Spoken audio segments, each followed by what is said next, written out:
ابھی جیش اسامہ رضی اللہ عنہ نے مقام خندق کو بھی پار نہیں کیا تھا کہ یہ خبر کانوں میں پہنچی کہ رسول کریم صلی اللہ علیہ وسلم کا انتقال ہو گیا۔ لشکر رک گیا۔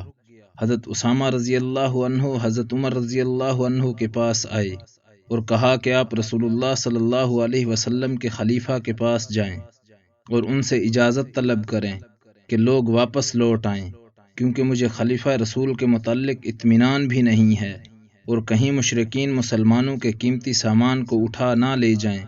انصار کہنے لگے، اگر وہ نہ مانے تو ہم اس مہم میں چلتے رہیں گے۔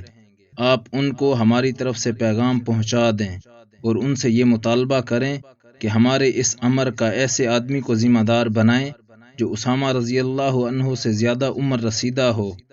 حضرت عمر رضی اللہ عنہ اسامہ رضی اللہ عنہ کا حکم لے کر ابو بکر صدیق رضی اللہ عنہ کے پاس پہنچے اور حضرت اسامہ رضی اللہ عنہ کی ساری بات بتائی۔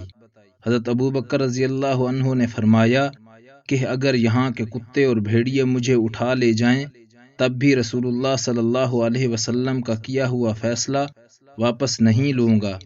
حضرت عمر رضی اللہ عنہ نے کہا کہ انصار نے بھی مجھے آپ تک یہ پیغام پہنچانے کا حکم دیا ہے۔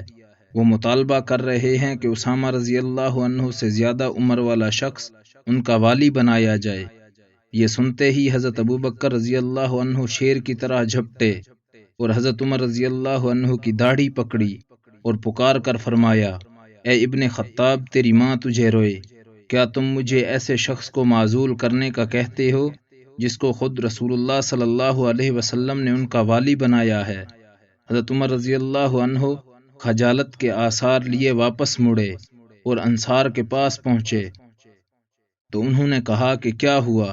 حضرت عمر رضی اللہ عنہ نے فرمایا کہ اپنے کام میں لگے رہو، تمہاری مائیں تم پر روئیں، آج مجھے تمہاری وجہ سے خلیفہ رسول سے ڈانٹ پینی پڑی ہے۔